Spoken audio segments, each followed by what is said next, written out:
basicity of lanthanoids, basicity of lanthanoids complexes decreases. ठीक है, किन कॉम्प्लेक्सेस की बात कर रहे हैं हम? यहाँ पे कौन से कॉम्प्लेक्सेस की बात करें? लैंथेनॉइड्स के ऑक्साइड्स की and hydro oxides, oxides and hydro oxides. ठीक है, अब देखो लैंथेनम के ऑक्साइड्स की अगर हम बात करें तो उनका फॉर्मूला क्या होगा? What is the formula of the oxides of lanthanoids? Ln stands for lanthanoid. कोई भी लैंथेनॉइड, लैंथेनम हो सकता है सीरियम या टेर्बियम, लुटीशियम, गैडोलिनियम, यूरोपियम. ठीक है, it stands for lanthanoid. Lanthanum 2O3 ये है फॉर्मूला इनकी ऑक्साइड्स का. अब ऐसा क्यों है? क्योंकि हमें पता है जो यहाँ पर नंबर होता है वो यहाँ पे इसकी ऑक्सीडेशन स्टेट बनता है. दिस इज 3, मतलब लैंथेनम किस में प्रेजेंट है? 3+ ऑक्सीडेशन स्टेट में. यहाँ हमने लिखा है 2, दैट मीन्स ऑक्सीजन किस में प्रेजेंट है? 2- ऑक्सीडेशन स्टेट में. और हमें पता है कि लैंथेनम 3+ में स्टेबल होते हैं और ऑक्सीजन के ऊपर चार्ज कितना होता है? -2. तो इनका फॉर्मूला क्या है? Ln2O3. These are the oxides of lanthanum. जैसे फॉर एग्जाम्पल ये इनका जनरल फॉर्मूला है. जैसे for example lanthanum 2O3, cerium 2O3. ठीक है, इसी तरह से gadolinium 2O3 and last we have lutetium 2O3.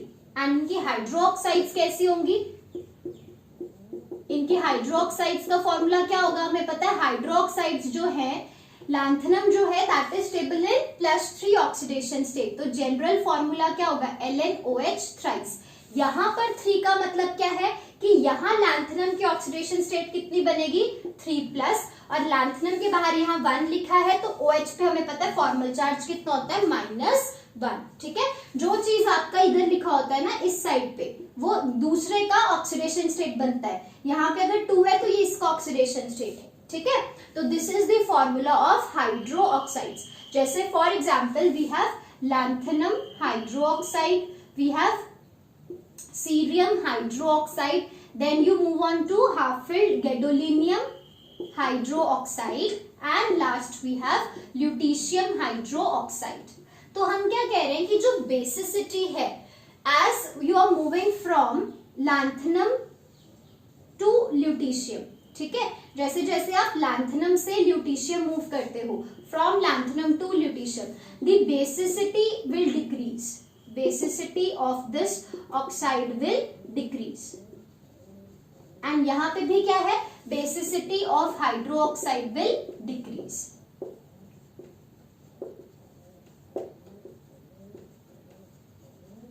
ठीक है, अब जैसे आप देखो यहाँ पे हमने लिखा basicity of lanthanoid complexes decreases. यहाँ पे ऐड करो from लैंथेनम टू ल्यूटीशियम. मतलब जैसे जैसे आप लैंथेनम से ल्यूटीशियम की तरफ मूव करते हो तो जो बेसिसिटी है इनके ऑक्साइड्स की और इनके हाइड्रोक्साइड्स की वो क्या करती है? डिक्रीज. अब what is the reason for this? The reason is again क्या पढ़ रहे हैं हम? Consequences of lanthanoid contraction. तो ये किसकी वजह से हो रहा है? लैंथेनॉइड कॉन्ट्रैक्शन की वजह से. ठीक है, तो write down basicity of oxide will decrease. Basicity of oxides and hydroxides of lanthanoids decreases on moving from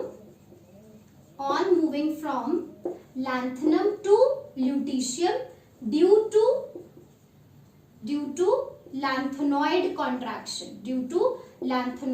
contraction. अब ऐसा क्या है लैंथेनॉइड कॉन्ट्रैक्शन में जो ऐसा हो रहा है कि बेसिसिटी कम हो रही है? लैंथेनॉइड कॉन्ट्रैक्शन का मतलब कि साइज का कम होना. जैसे जैसे आप लैंथेनम से ल्यूटीशियम में शिफ्ट हो रहे हो, जैसे जैसे आप लैंथेनम से ल्यूटीशियम जा रहे हो तो साइज मेटल का डिक्रीज कर रहा है. साइज डिक्रीज करने का मतलब जो इनका इफेक्टिव न्यूक्लियर चार्ज है वो बढ़ रहा है. इफेक्टिव न्यूक्लियर चार्ज अगर बढ़ जाएगा तो जो ये आपका एलिमेंट है, जो आपका मेटल है, उसका अगर इफेक्टिव न्यूक्लियर चार्ज ज्यादा है तो वो क्या करेगा? अपने लिगेंड को टाइटली होल्ड करके रखेगा.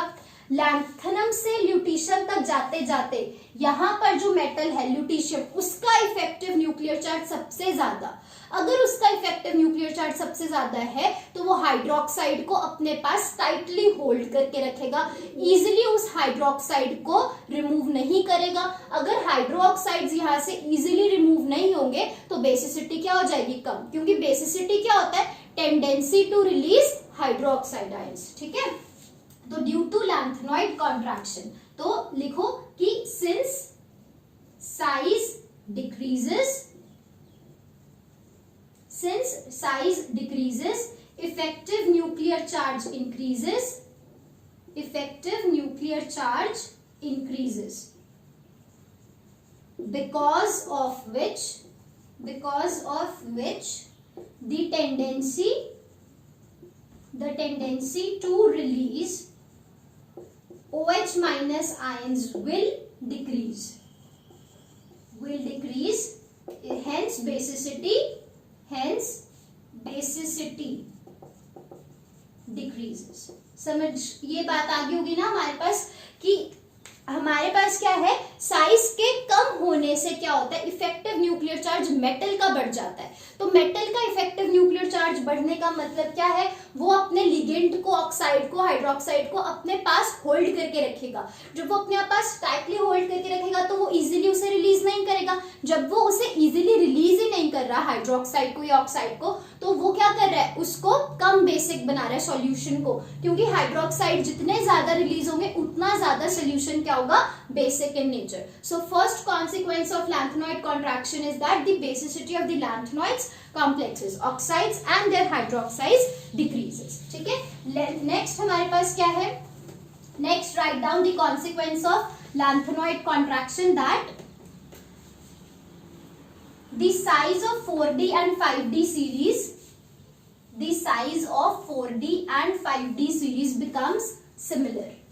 ठीक है, नेक्स्ट क्या है हमारे पास, size of 4D and 5D series becomes similar।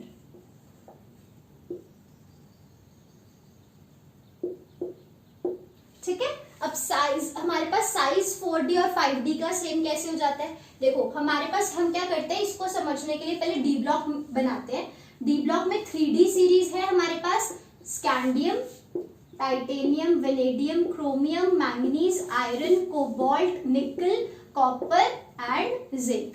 इसी तरह से हमारे पास 4D सीरीज है, यटेरियम, स्कैंडियम, यटेरियम, लैंथेनम। ये हमारे पास 5D सीरीज है, स्कैंडियम, यटेरियम, लैंथेनम, और हमारे पास क्या है, titanium, zirconium, hafnium, vanadium, niobium, tantalum, chromium, molybdenum, tungsten, manganese, technetium, rhenium, iron, ruthenium, osmium, cobalt, rhodium, iridium, nickel, palladium, platinum and so on. ठीक है, तो अब क्या है हमारे पास, यहां हम क्या नोट करते हैं कि जो हमारे पास 4D सीरीज है, यहां पर इसका एटॉमिक नंबर कितना है, इसका एटॉमिक नंबर, यहाँ पे लैंथेनम का एटॉमिक नंबर कितना होता है, 57। ठीक है, और यहाँ हॉफनियम का एटॉमिक नंबर कितना है, 72। तो यहाँ पर 57 से 72 मतलब सीरियम से लेकर ल्यूटीशियम के जो एलिमेंट्स हैं, एटॉमिक नंबर 58 से लेकर 71, ये कहाँ है, इन्हीं को हमने क्या बोला था, लैंथेनॉइड्स। ठीक है, तो ये कहाँ लाई करते हैं, यहाँ इनके बीच में, तभी तो हम इन्हें इनर ट्रांजिशन एलिमेंट्स बोलते हैं। ये हमारे पास ट्रांजिशन एलिमेंट्स हैं और ये उनके बीच में प्रेजेंट है, तो इसको हम क्या बोलते हैं, इनर ट्रांजिशन एलिमेंट्स। ठीक है, तो अब इससे क्या है, आपको पता है जैसे जैसे आप सीरियम से ल्यूटीशियम में जाते हो तो आपको पता है due to lanthanoid contraction size decreases, right.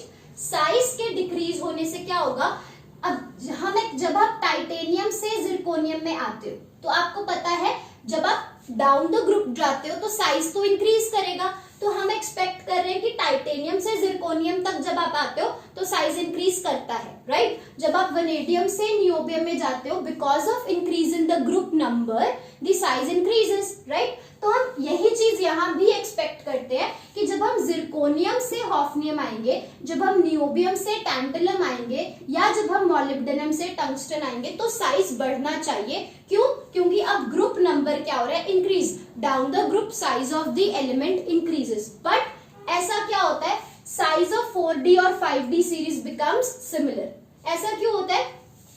क्योंकि जैसे जैसे आप सीरियम से लुटीशियम जा रहे हो तो साइज क्या कर रहा है? Decrease due to lanthanoid contraction,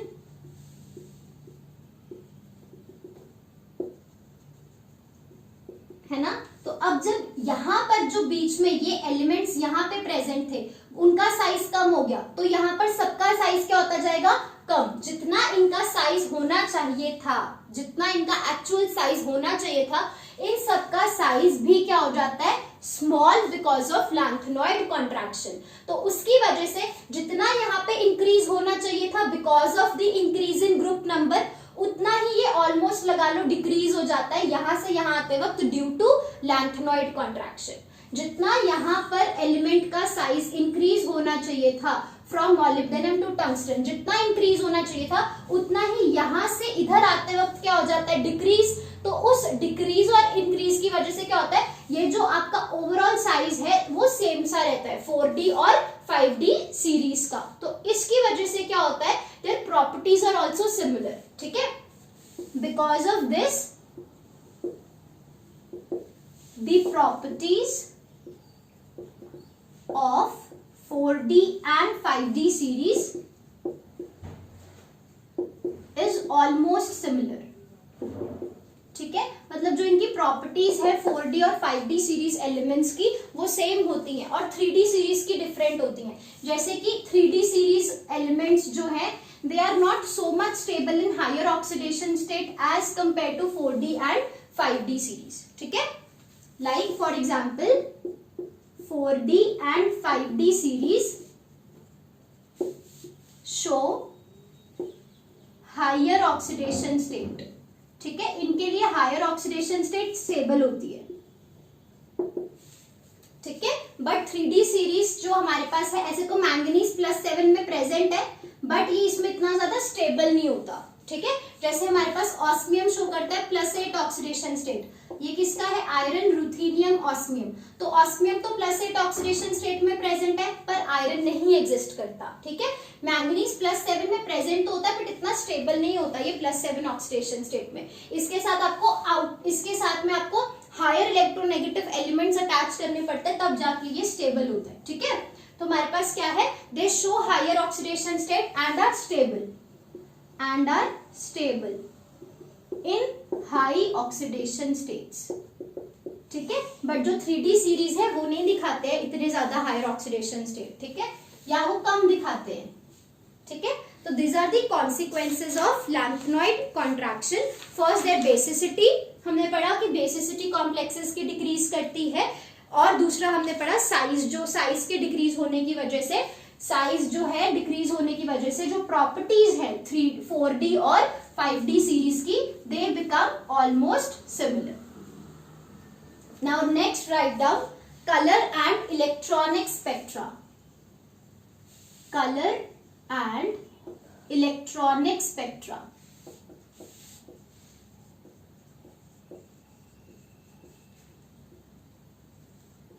write down colour and absorption spectra.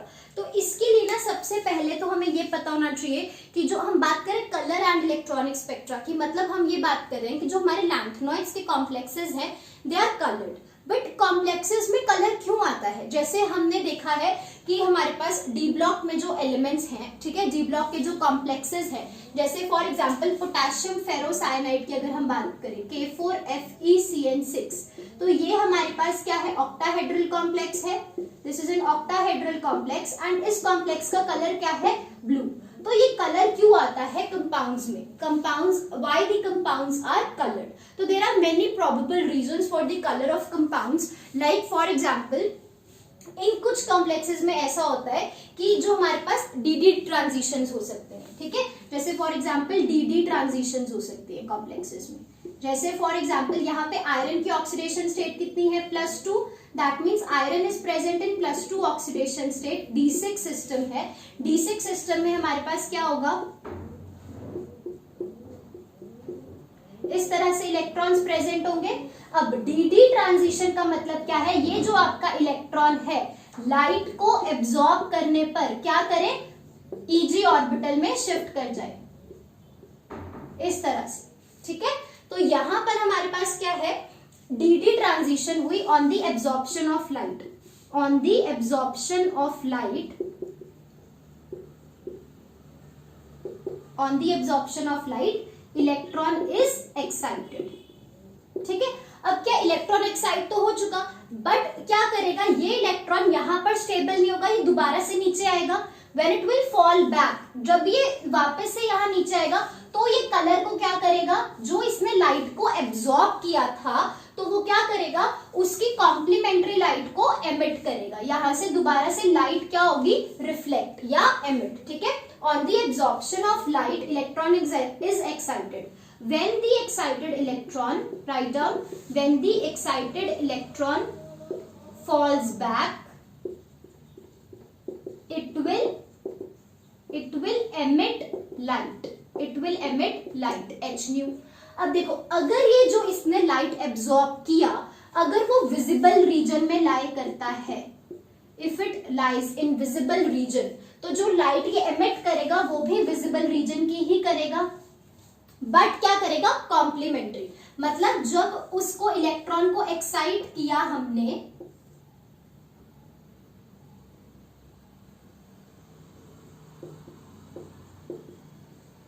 जब हमने इलेक्ट्रॉन को एक्साइट किया, लाइट एब्जॉर्ब हुई, है ना। जब वो वापस नीचे आएगा तब लाइट क्या होगी, एमिट हो जाएगी। तो कलर क्यों आता है, colour is because of emitted light, ठीक है। जो लाइट उसने एमिट किया, colour of compound is the colour of emitted light, it is the colour of emitted light, ठीक है। तो लेट्स सपोज हमने बोला उसने विजिबल रीजन में से कोई लाइट एब्जॉर्ब किया, विजिबल रीजन में हमारे पास वायलेट है, ब्लू है, green, yellow, orange and red. Let's suppose blue जो था वो कलर उसने एब्जॉर्ब किया, ब्लू कलर अगर उसने एब्जॉर्ब किया तो यहाँ पर उसने कलर एमिट कौन सा किया, ब्लू कलर अगर उसने एब्जॉर्ब किया तो इसका कॉम्प्लीमेंट्री कलर कौन सा, इसके बिल्कुल सामने कौन सा कलर है, ऑरेंज। तो दैट मीन्स वो एमिट क्या करेगा, ऑरेंज कलर। तो कंपाउंड का कलर कैसा होगा, ऑरेंज, ठीक है। बेसिकली यहाँ पे हमने क्या सीखा है कि जो हमारे पास इलेक्ट्रॉन्स हैं उनकी एक्साइटेशन की वजह से, इलेक्ट्रॉन लोअर से हायर एनर्जी ऑर्बिटल में जब जा रहे हैं, दैट मीन्स उनकी एक्साइटेशन से, ये आपके पास T2G है, this is Eg, T2G Eg, this is also d orbital, this is also d orbital. तो हम इसको क्या बोलेंगे, d से d ट्रांजिशन हुआ, dd ट्रांजिशन हुआ। इन ट्रांजिशंस की वजह से कंपाउंड में क्या आता है, कलर आता है, ठीक है। ये हमने डी ब्लॉक में देखा है। अब ऐसा ही हमारे पास क्या होगा, एफ ब्लॉक एलिमेंट्स में होता है, ठीक है। ऐसे ही एफ ब्लॉक एलिमेंट्स में कलर आता है। एंड दूसरी चीज क्या होता है, ये कलर आता है ट्रांजिशन की वजह से, एंड जैसे ही ट्रांजिशन होती है फ्रॉम लोअर टू हायर तो आपको पीक आती है, स्पेक्ट्रा में आपके पास पीक आती है बिकॉज ऑफ इलेक्ट्रॉनिक ट्रांजिशन, ठीक है। तो जो आपका इलेक्ट्रॉनिक स्पेक्ट्रा होगा उसमें आपको पीक आएगी बिकॉज ऑफ इलेक्ट्रॉन ट्रांजिशन, पहली चीज। दूसरा कॉम्प्लेक्स कलर होता है बिकॉज ऑफ इलेक्ट्रॉनिक ट्रांजिशंस। तो you can write down that due to electronic transitions there arises colour in compounds and peaks, ठीक है। तो अब क्या है, ऐसा डी ब्लॉक में भी होता है और ऐसा लैंथेनॉइड्स के केस में भी होगा। बट हमें क्या करना है, कंपेयर करना है कि जो एब्जॉर्प्शन स्पेक्ट्रा है, एब्जॉर्प्शन स्पेक्ट्रा मतलब कि जब उसने लाइट को एब्जॉर्ब किया और फिर उसके बाद इलेक्ट्रॉन की एक्साइटेशन हुई, उससे जो आपको स्पेक्ट्रा मिला, जब लाइट को एब्जॉर्ब किया, इलेक्ट्रॉन की एक्साइटेशन हो गई, यहाँ पर आ गया, तो उसकी वजह से जो पीक आई है उसे हम क्या बोलते हैं, एब्जॉर्प्शन स्पेक्ट्रा में पीक आई है। तो हम उस एब्जॉर्प्शन स्पेक्ट्रा में कितनी पीक्स आती हैं उनको कंपेयर करना है for what, for D block and for F block, ठीक है। तो write down the number of peaks, the number of absorption peaks in the case of F block elements, the number of peaks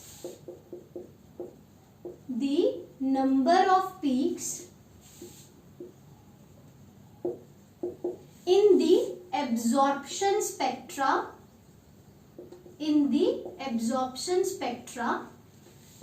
of lanthanoids is more as compared to D block. ठीक है, अब ऐसा क्यों होता है कि यहां पर आपको नंबर ऑफ पीक्स ज्यादा मिलती हैं. अगर आपके पास लेट्स सपोज डी ब्लॉक है एंड आपके पास एफ ब्लॉक के एलिमेंट्स हैं, ठीक है, नंबर ऑफ पीक्स आने का रीजन क्या है, जब वो अपने ग्राउंड स्टेट से एक्साइटेड स्टेट में इलेक्ट्रॉन की ट्रांजिशन होती है उसके कॉरेस्पॉन्डिंग आपको एक स्पेक्ट्रा में पीक मिलती है, राइट. तो जो एफ ब्लॉक के एलिमेंट्स हैं वहां पर क्या है, ये जो number of electronic, what are these are number of electronic energy levels, these are the number of electronic energy level है ना, ये हमारे पास कि ये ग्राउंड स्टेट एनर्जी लेवल है, ये एक्साइटेड स्टेट एनर्जी लेवल है. जो आपके पास एफ ब्लॉक है यहाँ पे क्या है, number of electronic energy level ज्यादा है, ठीक है. एफ ब्लॉक एलिमेंट्स में their number of electronic energy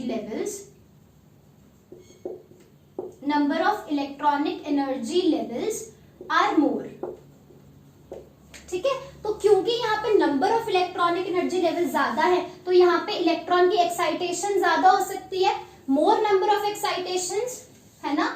तो due to more number of electronic transitions number of peak is more, है ना.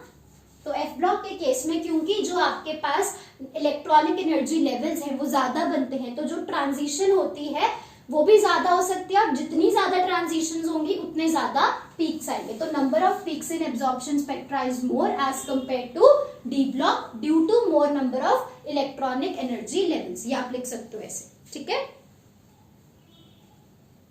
नेक्स्ट देखो डी ब्लॉक्स के केस में क्या होता है, डी ब्लॉक एलिमेंट्स जो होते हैं, ये आपका फर्स्ट पॉइंट था, ठीक है. सेकेंड पॉइंट क्या है कि हम देखते हैं कि जो डी ब्लॉक एलिमेंट्स हैं उनके जो कॉम्प्लेक्सेस होते हैं उनका कलर किस पे डिपेंड करता है कि आपके पास लिगेंड कौन सा है, जो उनका स्पेक्ट्रा है या जो उनका कलर है वो किस पे डिपेंड करेगा कि लिगेंड कौन सा है. जैसे फॉर एग्जांपल मैं कोई कॉम्प्लेक्स ले रही हूँ metal ethylene diamine and I am taking metal के साथ लिगेंड कौन सा है, या मैं यहाँ पे ले रही हूँ मेटल के साथ लिगेंड कौन सा है, अमोनिया अटैच्ड है, ठीक है. यहाँ मेटल के साथ वाटर अटैच्ड है और यहाँ मेटल के साथ हैलोजेंस अटैच्ड है, ठीक है. तो आपको पता है कि यहाँ पर क्या हो रहा है, इस डायरेक्शन में आते आते strength of ligand increases,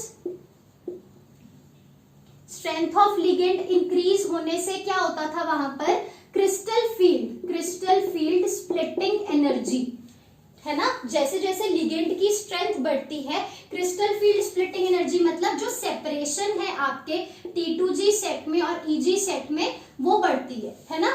energy difference जो है in between the T2G set and EG set increases, CFSE crystal field splitting energy increases. तो बिकॉज ऑफ दिस कि जब डेल्टा E आपका बढ़ रहा है तो कलर जो वो एब्जॉर्ब करेगा या जहां पर वो पीक देगा स्पेक्ट्रा में, किस पोजीशन पे वो पीक देता है, ठीक है, वो किस पे डिपेंड करता है, डेल्टा ई पे.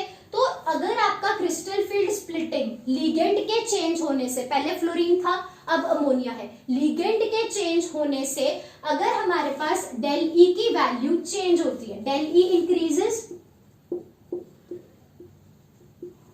तो इससे क्या होगा, पोजीशन ऑफ पीक, जो आपके पास पोजीशन ऑफ पीक है ये कहाँ पे है, ये आपके पास फ्रीक्वेंसी होती है या वेव नंबर होता है. यहाँ पे हम क्या करते हैं, इंटेंसिटी का प्लॉट करते हैं with respect to wave number. तो पोजीशन ऑफ पीक शिफ्ट कहाँ हो जाती है, it shift towards higher wave number. ऐसा होता था ना डी ब्लॉक एलिमेंट्स के केस में. जो डी ब्लॉक के जो मेटल है वो जब कॉम्प्लेक्सेस बनाते हैं, या हम मेटल कौन सा ले रहे हैं, डी ब्लॉक का, वो जब मेटल जो है कॉम्प्लेक्स बनाएगा लिगेंड के साथ, अगर उसने फ्लोरीन के साथ बनाया, फिर वाटर और फिर अमोनिया, तो फ्लोरीन और अमोनिया को जब हम कंपेयर कर रहे हैं तो लिगेंड की स्ट्रेंथ के बढ़ने से जो आपका CFSE है वो इंक्रीज होता था, मतलब ये जो डेल ई की वैल्यू है वो इंक्रीज हो जाती थी, जिसकी वजह से क्या होता था, जितना डेल ई ज्यादा होता है, more is the value of del E, more is the value of crystal field splitting या del E, more will be the wave number. तो यहाँ पर वेव नंबर क्या होता रहता है, ज्यादा होता रहता है। जैसे जैसे आप लिगेंड को वीक फील्ड लिगेंड से स्ट्रॉन्ग फील्ड लिगेंड में जाओगे तो ये जो पोजीशन है इस लाइन की, स्पेक्ट्रा की या पीक की जो पोजीशन है वो हायर वेव नंबर की तरफ शिफ्ट होती जाती है। तो हम एक स्टेटमेंट बोल सकते हैं कि जो आपके पास डी ब्लॉक एलिमेंट्स हैं, दी, या आप ऐसे लिख सकते हो कि स्पेक्ट्रा, ये हमारे पास क्या है, this is the electronic spectra, है ना। So we can write that the electronic spectra of D block elements depend on nature of ligand, nature and number of ligand. Nature of ligand मतलब ligand कौन सा है, weak field है या strong field है, it depends on nature and number of ligand. But F blocks के case में क्या होता है, this is independent of the nature and number of ligands, ठीक है। जो हमारे पास एफ ब्लॉक के कॉम्प्लेक्सेस होते हैं, जो एफ ब्लॉक के कॉम्प्लेक्सेस होते हैं वहां पर ये चीज क्या है, लिगेंड पे डिपेंड ही नहीं करती, चाहे आप लिगेंड को चेंज करते रहो। Electronic spectra of D block elements depend on nature and number of ligand. यहां पे लिख रही हूं, I am writing here, okay. whereas in F block elements the color and electronic spectra, the color and electronic spectra is independent of nature and number of ligands, nature and number of ligands, ठीक है। तो ये चीज वहां पर depend क्यों नहीं करती है, because F orbitals are deeply buried in nature, क्योंकि डी ऑर्बिटल्स जो होते हैं वो तो बहुत ज्यादा एक्सपोज्ड होते हैं, ठीक है। लिगेंड्स के जो लिगेंड्स का इफेक्ट होता है वो डी ऑर्बिटल पे पड़ता है, डी ऑर्बिटल में पड़ेगा तो उसकी CFSE कम या ज्यादा हो सकती है। बट जो हमारे पास एफ ऑर्बिटल्स है, they are present deeply inside, buried in the nature, right. तो दैट मीन्स वहां पर लिगेंड जो है उसका कोई इफेक्ट ही नहीं पड़ेगा एफ ऑर्बिटल की, okay. So because of this what happens is कि जो हमारे पास एफ ब्लॉक एलिमेंट्स है, एफ ब्लॉक कॉम्प्लेक्सेस हैं, उसका जो इलेक्ट्रॉनिक स्पेक्ट्रा होगा वहां पर जो पीक हमें मिलनी चाहिए थी, जिस पोजीशन पे मिलनी चाहिए थी, वो हमें उसी पोजीशन पे, एग्जैक्टली वही पोजीशन पे पीक मिलेगी उस मेटल आयन की। लिगेंड्स के चेंज करने से जो आपकी पोजीशन है पीक की, that will not be changed. तो देयरफॉर व्हाट वी से इज कि जो एफ ब्लॉक एलिमेंट्स है उनका जो इलेक्ट्रॉनिक स्पेक्ट्रा है that remains independent of the nature and the number of the ligands which are attached to it, क्योंकि ligand के चेंज करने से जो पीक की पोजीशन है वो चेंज नहीं करने वाली, किस केस में, एफ ब्लॉक एलिमेंट्स के केस में, राइट। तो नेक्स्ट हमने अब यहाँ पर 2 पॉइंट्स डिस्कस कर लिए। एक, जो एफ ब्लॉक एलिमेंट्स है उनके अंदर जो नंबर ऑफ पीक्स हैं, जो हमारे पास इलेक्ट्रॉनिक स्पेक्ट्रा या उसके एब्जॉर्प्शन स्पेक्ट्रा में आती है, वो ज्यादा होती है। एफ ब्लॉक एलिमेंट्स के हमने 2 पॉइंट्स डिस्कस किए, number of peaks is more, and second कि जो आपका इलेक्ट्रॉनिक स्पेक्ट्रा है that remains independent of the nature and the number of the ligands, ठीक है। अब इसका थर्ड पॉइंट क्या है हमारे पास, कि जो हमारे पास एफ ब्लॉक एलिमेंट्स है उनका जो स्पेक्ट्रा होगा उसमें जो पीक आती है that is very much sharp, okay. So the peaks there are in the absorption spectra, we are talking about the absorption, that is also called as electronic spectra, in the absorption or the electronic spectra of F block elements, sharp peaks are observed। कैसी peaks होंगी, sharp peaks, sharp peaks are observed. इसका मतलब क्या है कि generally ना हम इस हर चीज को कंपेयर कर रहे हैं कोऑर्डिनेशन कॉम्प्लेक्सेस में, क्योंकि जनरली सारी प्रॉपर्टीज हम कोऑर्डिनेशन कॉम्प्लेक्सेस में पढ़ते हैं। तो जो हमारे पास डी ब्लॉक एलिमेंट्स होता है ना, डी ब्लॉक मेटल आयंस होते हैं, डी ब्लॉक कॉम्प्लेक्सेस होते हैं, उनका जब हम स्पेक्ट्रा पढ़ते हैं तो वहां जो पीक आती है that is very much broad. इस तरह से पीक आती है, मतलब किसी एक पर्टिकुलर फ्रीक्वेंसी पे, पर्टिकुलर वेव नंबर पे पीक नहीं आती है। जो पीक है वो बहुत ज्यादा ब्रॉड रहती है। बट जो हमारे पास एफ ब्लॉक एलिमेंट्स हैं, एफ ब्लॉक एलिमेंट्स के केस में जो हमारे पास पीक आती है that is very much sharp. Now what is the reason कि हमें डी ब्लॉक एलिमेंट्स में ब्रॉड पीक मिलता है? That is because of vibronic coupling. ठीक है, तो broad peak is due to vibronic coupling. अब उसके लिए हमें पता होना चाहिए कि यहाँ पे विब्रियोनिक कपलिंग से हमारा क्या मतलब है। तो उसमें क्या होता है, देखो हमारे पास क्या है, मेटल लिगेंड बॉन्ड। ठीक है, अगर हम डी ब्लॉक एलिमेंट्स की बात करें, जैसे फॉर एग्जांपल कोई भी हम कॉम्प्लेक्स लेके चलते हैं डी ब्लॉक एलिमेंट का, जैसे फॉर एग्जांपल यू हैव निकल हेक्सा एक्वा कॉम्प्लेक्स, इस तरह से। तो इसमें निकल का जो बॉन्ड है वाटर के साथ, तो ये हमारा मेटल हो गया, ये हमारा लिगेंड हो गया, उसमें इस तरह से होगा। अब ये जो मेटल लिगेंड बॉन्ड है, ऐसा नहीं होता कि इसकी पोजीशन फिक्स होती है, मतलब ऐसा नहीं होगा कि वाटर की पोजीशन फिक्स हो गई है। ठीक है, बट क्या होता है कि जो वाटर मेटल लिगेंड बॉन्ड है, या जो यहाँ पे क्या है nickel water bond, that keeps on vibrating. तो when it keeps on vibrating, कभी तो वो मेटल के पास आएगा, या कभी वाइब्रेट कर रहा है तो क्या होगा, कॉन्ट्रैक्शन एंड एक्सपेंशन। जब वो कॉन्ट्रैक्ट करेगा तो वो मेटल के पास आएगा, when it will expand it is away from the metal. मतलब ऐसी सी सिचुएशन रहती है कि ये फिक्स नहीं होता, कभी तो मेटल लिगेंड बॉन्ड ऐसा होता है, कभी मेटल लिगेंड बॉन्ड ऐसा होता है। ठीक है, तो when the ligand is placed near to the metal because of vibration, जब लिगेंड मेटल के पास आएगा उस केस में रिपल्शन क्या होती है, ज्यादा। उस केस में रिपल्शन ज्यादा होंगी मेटल के और लिगेंड के इलेक्ट्रॉन क्लाउड में। और जब ये दोनों एक दूसरे से दूर होंगे तो उस टाइम पे क्या होगा, रिपल्शन विल बी लेस।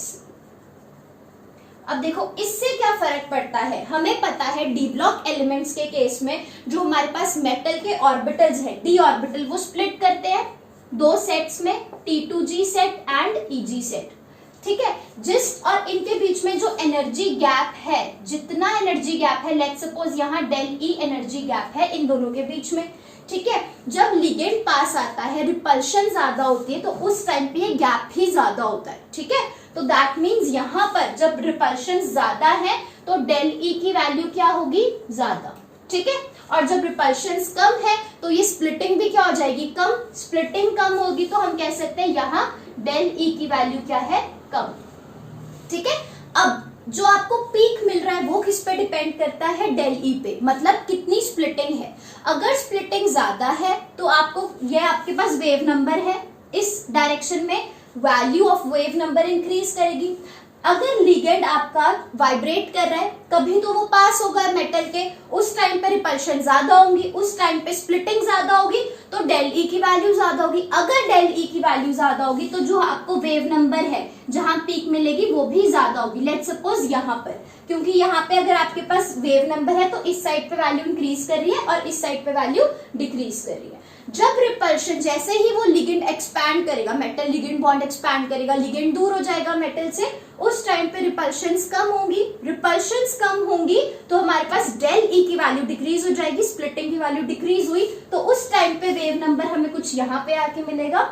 मतलब डेल ई ज्यादा तो वेव नंबर ज्यादा, डेल ई कम तो वेव नंबर कम। तो वो एक स्पेसिफिक वेव नंबर पे एब्जॉर्ब ही नहीं करता, वो क्या करता है बहुत सारे, क्योंकि ऐसा तो नहीं कि अगर एक्सपैंड करेगा तो इतना ही एक्सपैंड करेगा, अगर कंप्रेस करेगा तो इतना ही कंप्रेस करेगा। हो सकता है उसने ज्यादा एक्सपैंड किया हो, ज्यादा एक्सपैंड करेगा तो यहाँ तक वेव नंबर चला जाएगा। तो दैट मीन्स वेव नंबर जो है हमारे पास, अब एक फिक्स वेव नंबर पे पीक नहीं आती, जो हमारे पास पीक आती है that is broad in the case of D block elements. इसी चीज को हम क्या बोलते हैं, विब्रियोनिक कपलिंग। अब एफ ब्लॉक एलिमेंट्स के केस में क्या होता है कि जो लिगेंड है वो वाइब्रेट तो अभी भी कर रहा है, it is vibrating, it is compressing, it is expanding, the metal ligand bond अभी भी कंप्रेस या एक्सपैंड करेगा। बट जो एफ ऑर्बिटल्स है वो इतने ज्यादा न्यूक्लियस के पास है, इतना ज्यादा डीप बरिड है कि लिगेंड के वाइब्रेट करने से उन f ऑर्बिटल्स पे कोई इफेक्ट ही नहीं पड़ता, ठीक है। तो उस वजह से जो उनका स्प्लिटिंग है, जो उनकी स्प्लिटिंग से जो गैप क्रिएट होता है del E, that will not change, it will remain fix. And जब वो फिक्स रहेगा तो आपका वेव नंबर भी फिक्स रहेगा, है ना। तो अगर वेव नंबर फिक्स रहेगा तो आपको पीक जो मिलेगी वो एक स्पेसिफिक पोजीशन पे मिलेगी, ठीक है। इसको हम कैसे एक्सप्लेन कर सकते हैं कि हमारे पास एफ ब्लॉक के केस में, इन the case of F block elements, write down,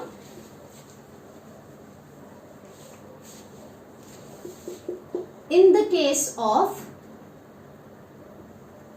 case of F block elements,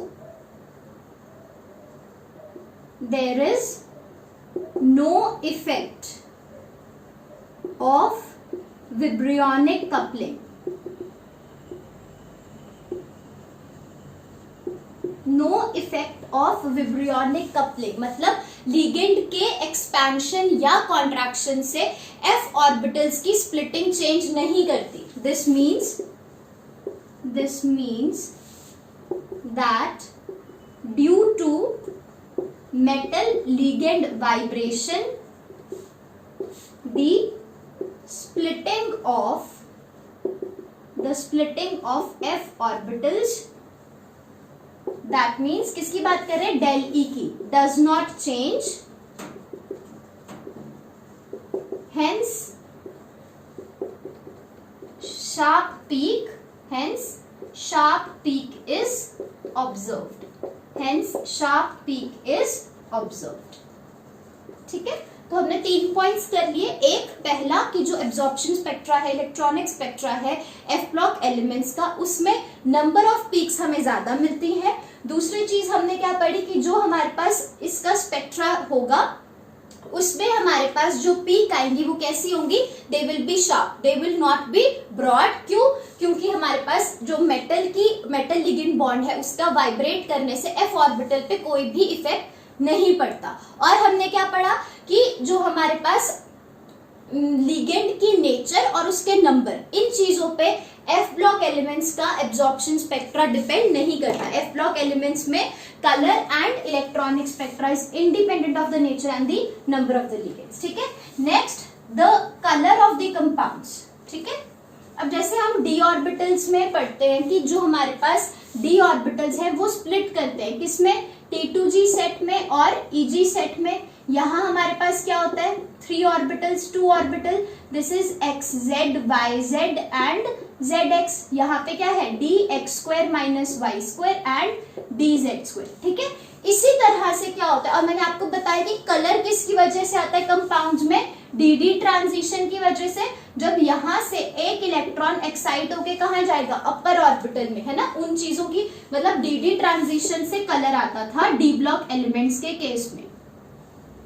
DD transitions were responsible for color in the case of D block elements.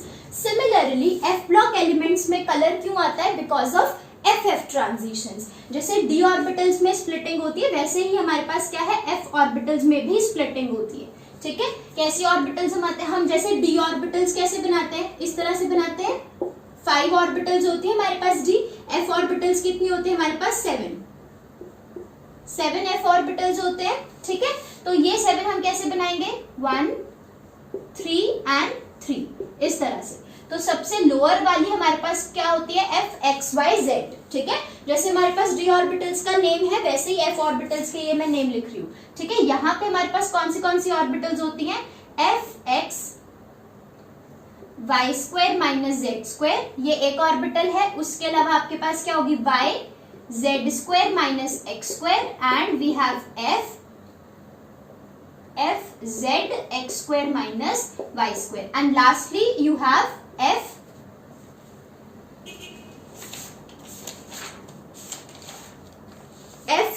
we have 3 FX³, FY³ and FZ³। आपको इनके names याद करने की जरूरत नहीं है, ठीक है। मैं आपको बेसिकली यहाँ पे जो कॉन्सेप्ट है वो समझा रही हूँ। जैसे डी ब्लॉक में हमारे पास स्प्लिटिंग होती है वैसे ही एफ ऑर्बिटल्स में स्प्लिटिंग होती है। यहाँ पे आपको एफ ऑर्बिटल्स के नेम याद करने की जरूरत नहीं है, ठीक है। अब यहाँ पर इलेक्ट्रॉन ट्रांजिशन होती है, उसकी वजह से कलर आता है dd ट्रांजिशन। ऐसे ही हमारे पास जब इलेक्ट्रॉन इस ऑर्बिटल में प्रेजेंट होगा और वो एक्साइट करके अपर ऑर्बिटल में जाएगा तो उसे हम क्या बोलेंगे, ff transition. And in the case of f block elements, ff transition is responsible for the color of compounds। ठीक है, तो जो हमारे पास f block metal ions होते हैं वो सारे colored क्यों होते हैं, because of ff transition। So ff transition is responsible for the color। And इसके बाद हमारे पास क्या है कि जो color होता है that is same for fn। Write down the color of metal ion with Fn and F14 minus n is same। ठीक है, where n stands for number of electrons, n here stands for number of electrons। देखो अब इसका मतलब क्या है हमारे पास, इससे हम क्या कंक्लूड कर सकते हैं, इससे हम क्या कंक्लूजन कर सकते हैं। देखो जैसे हमारे पास लेट्स सपोज कोई ऐसा मेटल आयन है जिसकी f ऑर्बिटल में सिर्फ एक इलेक्ट्रॉन है, ठीक है, और एक दूसरा मेटल आयन है जिसकी f ऑर्बिटल में कितने इलेक्ट्रॉन्स हैं, 1 means here n is, let's suppose हमने बोला Fn का और F14 माइनस n का कलर सेम होगा, तो मतलब कि F1 का और F14 माइनस 1 का सेम होगा, या हम कहेंगे F2 का और F14 माइनस 2 का सेम होगा। मतलब क्या है, F1 का और F13 का सेम होगा और F2 का या हम कहेंगे F12 का सेम कलर आएगा। ठीक है, मतलब कि वो मेटल जिसकी इलेक्ट्रॉनिक कॉन्फ़िगरेशन F1 है, ठीक है, उसका कलर क्या होगा, F13 के जैसा। ठीक है, लाइक फॉर एग्जाम्पल, हम एक एग्जाम्पल से इस चीज को समझते हैं। राइट डाउन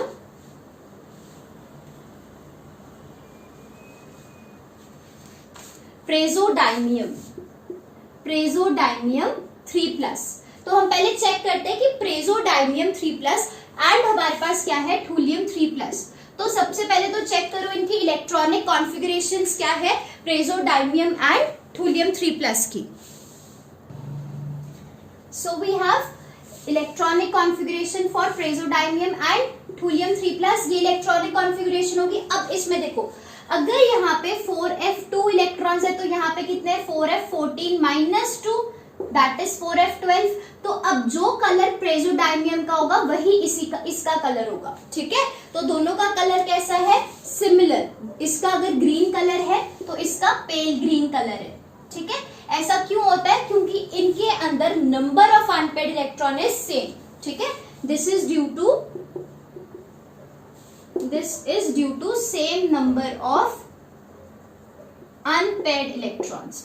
तो आप चाहे चेक करके देख लो कि यहाँ पे number of unpaired electron same आएंगे आपके पास। ठीक है, 4f2 में कितने अनपेयर्ड इलेक्ट्रॉन्स होंगे, 2 अनपेयर्ड इलेक्ट्रॉन्स हैं यहाँ पे, n की वैल्यू 2 मतलब 2 अनपेयर्ड इलेक्ट्रॉन्स है। यहाँ पे अगर हम 12 इलेक्ट्रॉन्स फिल करें f ऑर्बिटल में,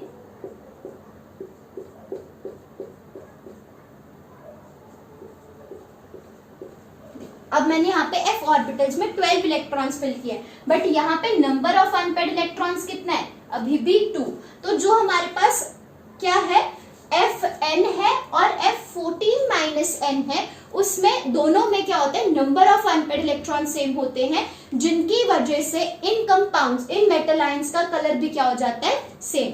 ठीक है, तो आपको क्या करना है, कुछ जैसे प्रेजोडाइनियम का मैंने आपको बताया कैसा कलर होता है, ग्रीन कलर। तो you have to remember the color of the metal ions because sometimes in exam they ask you about the color of the metal ion of f block elements। okay? तो आपको कैसे याद करना है, आप ऐसे देखो, यहाँ पे लिखना, सबसे पहले तो एलिमेंट्स आपको याद होने चाहिए, f block एलिमेंट्स।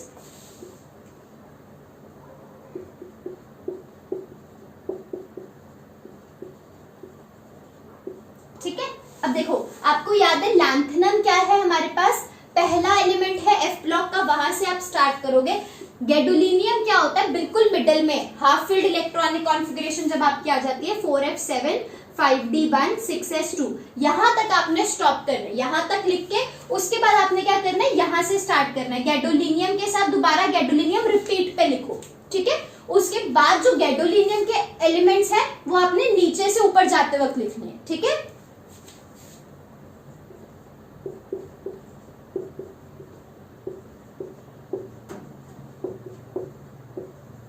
इस तरह से आपको एलिमेंट्स लिखने हैं। अब आपके पास जो ये फर्स्ट 4 एलिमेंट्स होंगे दे आर कलरलेस, ओके। प्रेजोडाइनियम का कलर मैंने अभी आपको बताया, this is green in colour, this is pail green, ठीक है। अब आप याद रखना यहाँ पे Fn है और यहाँ F14 माइनस n है, ठीक है। तो इसका कलर इसके जैसा होगा, ये कलरलेस है तो ये भी कलरलेस है, this is also colourless, both of these are colourless. अगर ये ग्रीन कलर का है तो this is also pale green. No one thing which you have to notice, जो कलर है they are similar but they are not identical. मतलब ऐसा नहीं होगा कि अगर ये ग्रीन है तो ये भी एग्जैक्टली ग्रीन हो, थोड़ी सी वेरिएशन हो सकती है। I am saying that the colour should be similar because of same number of unpaired electrons, but ऐसा नहीं है कि आपके पास एग्जैक्टली सेम कलर आना चाहिए, ठीक है। जैसे वायलेट कलर होता है, neodymium is violet in colour and erbium is lilac in colour. So you have to remember the name of these colors, okay?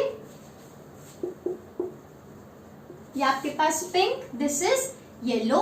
Now samarium is also yellow in color, yellow, somewhat pale yellow, okay? And this is greenish yellow.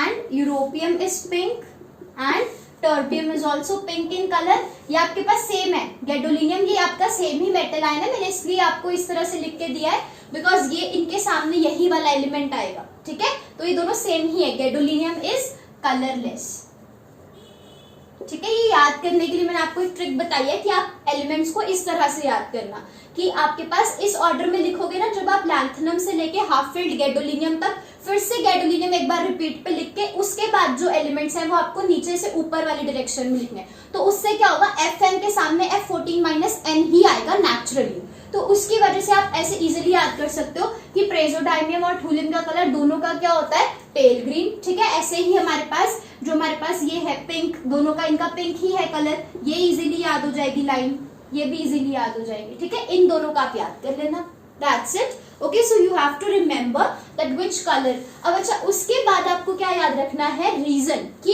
ये elements colourless क्यों है। ऐसा क्या होता है कि lanthanum और lutetium and gadolinium all of these are colourless. तो अगर आप ध्यान दो तो लैंथनम जो है हमारे पास 3+ ऑक्सीडेशन स्टेट में जब एग्जिस्ट करता है। ये जो सारे एलिमेंट्स हमने लिखे हैं उनके कलर्स की अगर हम बात करें तो इनके 3+ ऑक्सीडेशन स्टेट की बात कर रहे हैं, ठीक है। All of these elements are present in +3 oxidation state. अब ऐसा क्या होता है लैंथनम के केस में और ल्यूटीशियम 3+ के केस में, लैंथनम 3+ एंड ल्यूटीशियम 3+, अगर आप इनकी इलेक्ट्रॉनिक कॉन्फ़िगरेशन पे ध्यान दो तो इसकी इलेक्ट्रॉनिक कॉन्फ़िगरेशन है F0 और इसकी है F में 14 इलेक्ट्रॉन्स।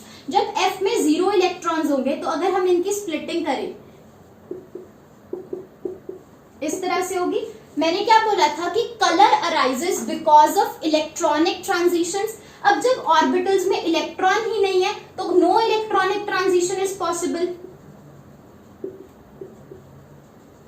है ना, no electronic transition is possible, तो there this compound will be colourless. इसलिए ये कंपाउंड कैसा होता है, कलरलेस। कौन सा, लैंथनम 3+। एंड ल्यूटीशियम 3+ की अगर हम बात करें तो इसमें जब हम स्प्लिटिंग करेंगे तो हमारे पास इस तरह से ऑर्बिटल्स आएंगे। अब F14 का मतलब क्या है, सारी ऑर्बिटल्स कंप्लीटली फिल्ड हैं, इसमें कितने इलेक्ट्रॉन्स प्रेजेंट है, 14।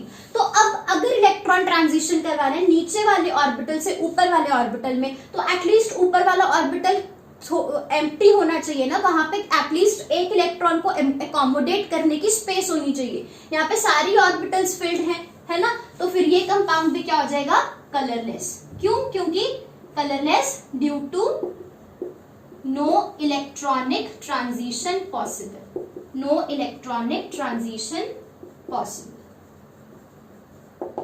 ठीक है। So these are the reasons why certain elements of F block elements including lanthanum and lutetium they are colorless compounds, okay.